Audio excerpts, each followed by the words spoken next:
What's up, y'all? I go by the name of Beej, Beej.com, Beethoven, whatever you want to call me. And this is episode one of the PATS Rap Podcast. It's the name that I went for now. It might change. A little bit about myself: 32 years old, Killeen, Texas. I've been a Pats fan my whole life. My first favorite football player was Ty Law. So that's pretty much how I became a Pats fan. And luckily for me, as a sports fan, I've been spoiled. The greater part of my life, we've been the greatest dynasty of all time. And I'm hoping that we could continue that moving forward. So, like I said, this is episode one. This is something I've always wanted to do. I love talking football. I love sports, period, but football is really, my thing. So, what better to do than to talk about my favorite team? And I decided to start now because I just went to the Cardinals and Patriots game yesterday in Phoenix.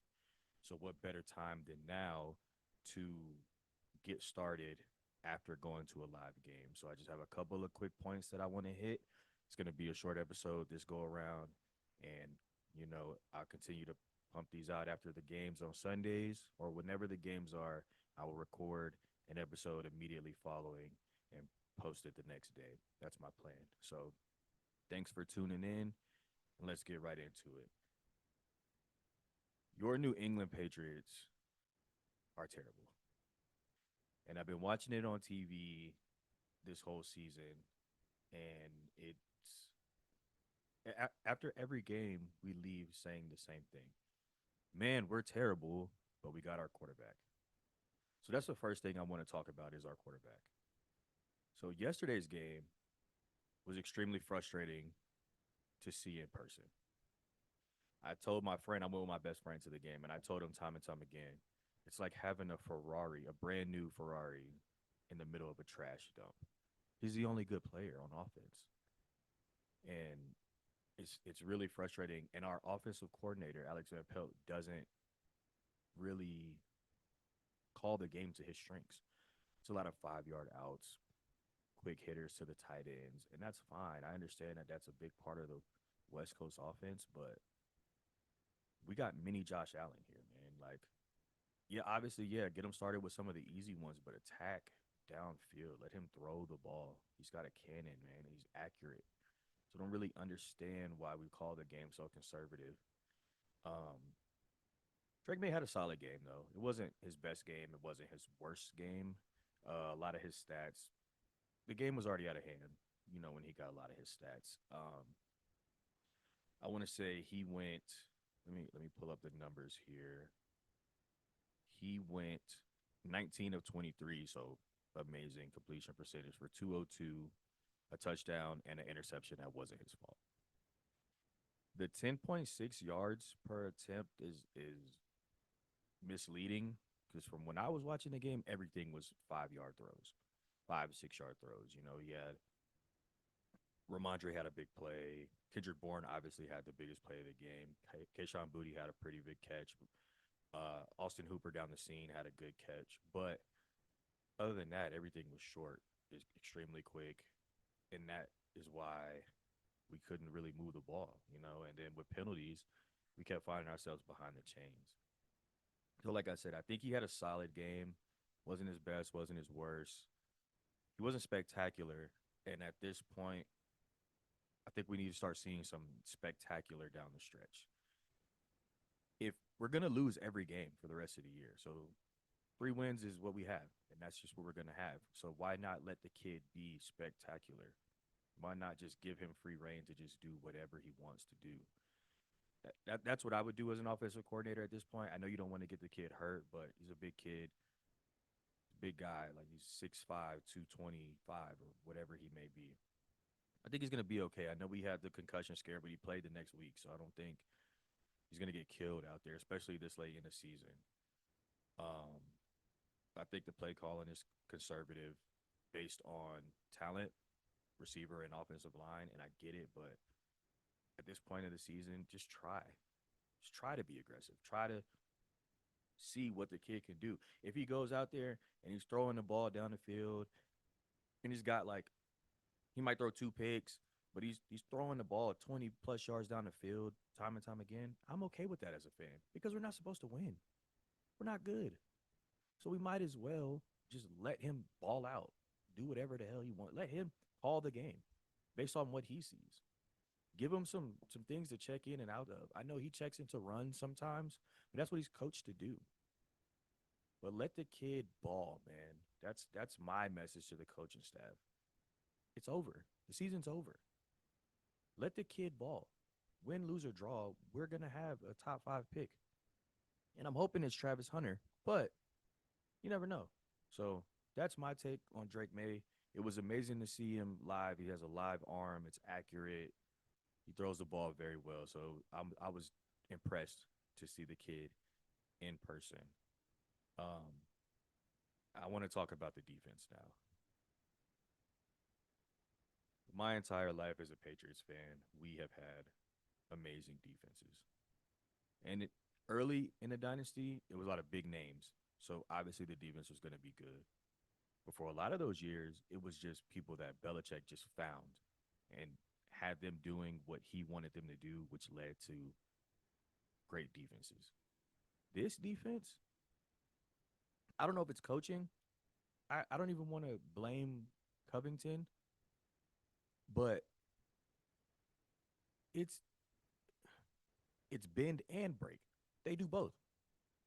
Give up a big play here and give up the small stuff. The Cardinals was probably getting minimum 4 yards every run. Kyler Murray was never pressured. He's doing whatever he wanted to do. He ran around a little bit, but he was never under any real duress. The one time they really even hit him, it was a it was a penalty, bullshit penalty. But that's just the nature of the game. When you're a bad team, you get those kind of calls. Kyler Murray is a coveted quarterback in this league. He's gonna get that call, and that's just you have to know that as a defense. And like I said, I don't even want to blame the coaching per se, even though Belichick had a lot of these same guys and had them playing better. I think the quality of quarterbacks we played last year had our numbers pretty deceiving as a we played a lot of backups. So we were holding teams to like 6 points, but it's because we were playing terrible players at quarterback. You know, this year we played a lot better quarterbacks, and they did whatever they wanted to do against his defense, with the exception of Caleb Williams. And we see what kind of year he's having. So I'm thoroughly displeased with the defensive play. Even our Jabril Peppers is my favorite player on the team right now, and even he looked lost in the sauce yesterday. The only thing we had going for us was Gonzalez. He played outstanding. He played amazing. I have no qualms with Christian Gonzalez. The very first play when he got picked, I was like, okay, here we go again. But the rest of the game, he locked up Harrison Jr. And that's where he's at his best. When he's following the number one receiver, he's at his best. I hate when the coaches have him playing one side and whoever's like they did against the Rams. Terrible, terrible game plan. He's a number one corner. Have him shadow the number one receiver and let the rest of the defense figure out everything else. But Gonzalez needs to stick to the hip of the number one receiver. That's when he's at his best. I think that drives him competitively. I think that when he's playing the field or just playing on one side of the field, he's not as in tune with the game because he probably feels like they're not going to throw it his way. They're just going to throw everything the opposite way of him. But you have no choice but to try him when he's on the number one guy. And that gives opportunity for pass breakups, interceptions, you name it. So I'm glad that they had him shadowing him, and he shut down Harrison Jr. for the most part. It was a joy to see.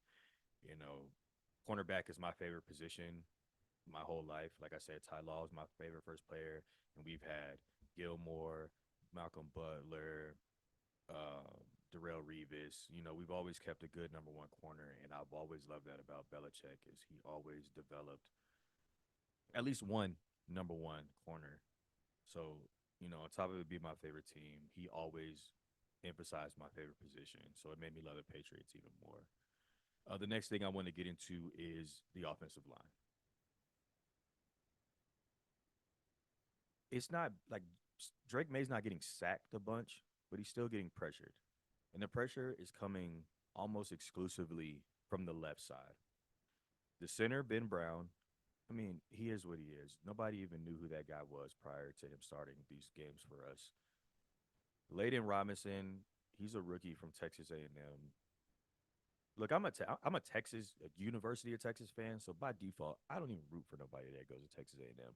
But he's a rookie. He's gonna make his mistakes, but I don't think he's very good at that left guard position. And then Vidarian Lowe at left tackle is terrible. Nothing about his game shows me anything. And I pray that we draft Kelvin Banks Jr. this year. I will settle for Will Campbell, but I see a lot more in Kelvin Banks Jr. Being that I'm a Texas fan, I watched a lot of Kelvin Banks Jr. and he's phenomenal. And he's got the size to play left tackle in the league, and I'm hoping that's who we get. I know I said Travis Hunter earlier, but I think we need a left tackle, especially after seeing that game yesterday. Not gonna spend too much time on the O line. I mean, we know. Um, I want to go back to the play calling, specifically down in the red zone where it was 3rd and 1 and we went for it with a run from Gibson, and then it was 4th and 1 and we ran it with Stevenson. You can't mix conservativeness with aggressiveness. And that was a big blip on the coaching staff's day. If you know no matter what, you're going to go for it on 4th, you always throw it on 3rd. The only thing you can't do on 3rd is take a sack. But you were in field goal range already. So if you decided, hey, we're going to be aggressive here, no matter what happens on this 3rd down play, we're going for it on 4th. You can't call 2 runs. You don't have that team. They have this false identity that they're this we're going to line up and everybody knows what we're going to do and we're going to run it down their throats kind of team. And that's not who they are. I don't know who told them that they were that. And looking at the players that they have, they should know that that's not who they are. You don't have guys on the line that's going to move people out of the way. You don't have David Andrews. You don't have Trent Brown. You don't have these guys, Joe Tooney, you don't have those guys that were moving people out of the way. You have a makeshift offensive line. The only person that can do anything is Mike Onwenu, and even he's questionable when it comes to run blocking. So I don't know why the coaching staff drew up 2 runs. And it's a big thing talking about having Drake May run on that play. I don't even need Drake May to run.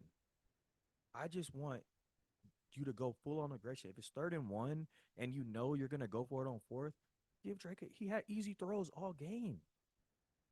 Give him a quick hitter to a tight end. Throw a screen, something. Do the little trick play where they flicked it up the middle to Hunter Henry off the, get Marcus Jones in the game. Do something on 3rd that can get you a yard because you can't get a yard on 2 plays. That is beyond me. I don't under I like Alex Van Pelt. I'm a fan of the West Coast offense. That was terrible. There's no excuse for that. And if Gerard Mayo is not, it doesn't have the gall to tell his offensive coordinator, hey, no matter what, we're going for it on 4th, so call something better on 3rd. Because if anything, he's going to complete the pass, he's going to throw it away, or incompletion. As long as he doesn't take a sack, we're going for it on 4th. If Gerard Mayo's not saying that, then I don't know what Gerard Mayo's doing. Honestly, I want to be a fan of his. Obviously, look at me. I'm happy that we have a black head coach.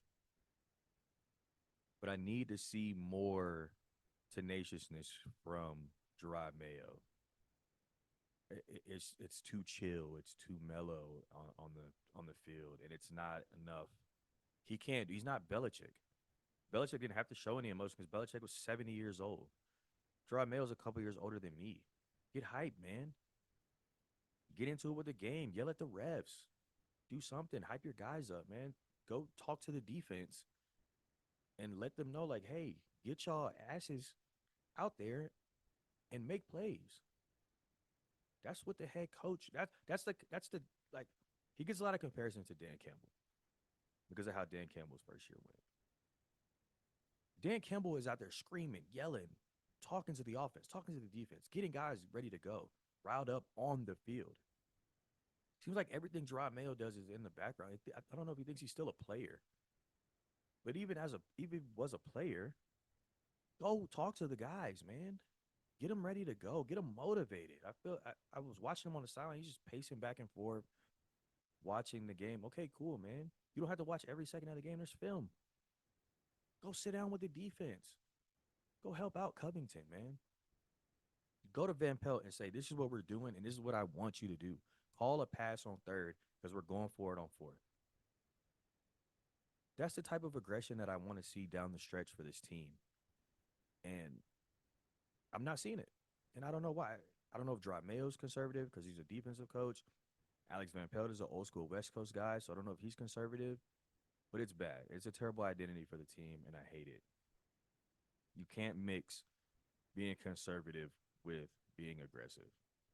It's like passive aggressiveness, I guess, is what that is, and that you can't do that on the football field. There's no way. Over 7 on third down. Can't have it. Simple as that. I can't remember the numbers for the Cardinals, but I think they were like 10 or 14 on third. So they killed us in time of possession. You can't have it. It's not going to win you games. Call better plays. I'm not going to say it's simple. You try to get in the rhythm of the game. You have the script. You have your plays. But the third down play calling was terrible. And again, like I said, guys, I was at the game, and you had no faith that they were going to pick up any third down ever throughout the game. You had no faith that they were going to get 10 yards ever.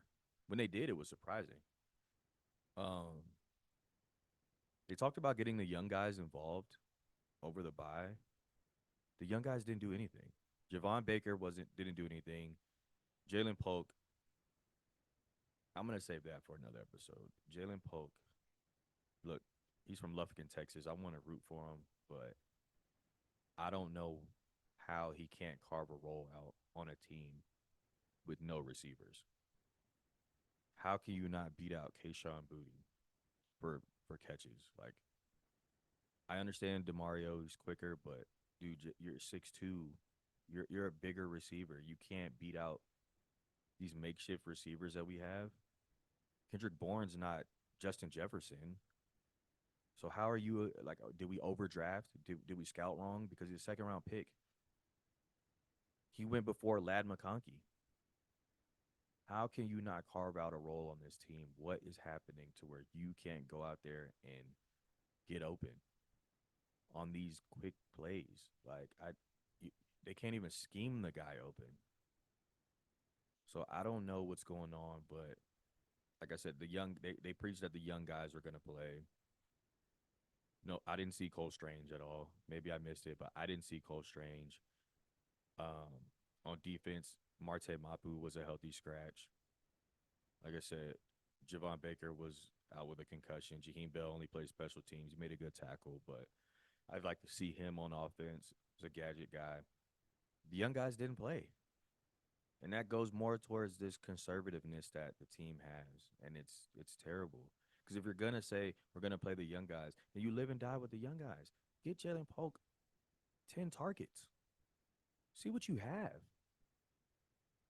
But yeah, I don't know.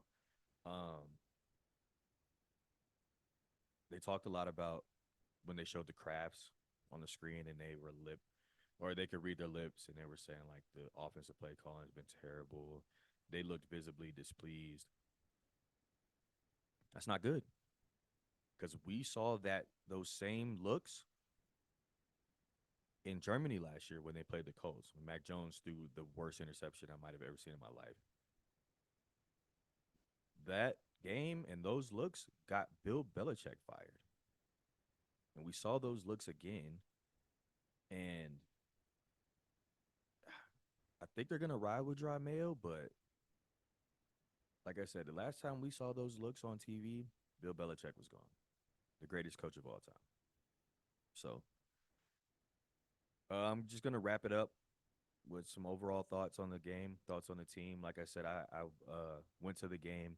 I had pretty good seats. I was in the end zone on the visitor side, so I had a pretty good view of everything. I had a great time.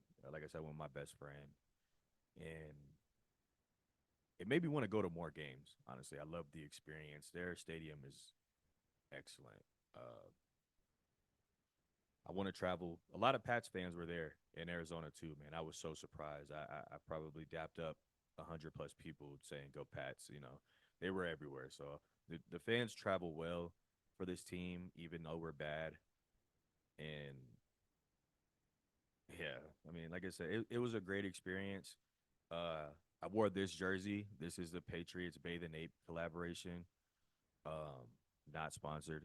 I just really like the jersey. Um, but yeah, I had a lot of fun in Arizona. Went to the casino a couple times. Had a great time, and I had a great time at the game too, because I my expectations weren't high, and that's how I've been able to make it through this season is with low expectations. And to get through the rest of the season as fans of this team, we're gonna have to continue our low expectations. So that's just my quick rundown of my experience at the game. Like I said, this is episode one. I want to keep this up. I want to continue this.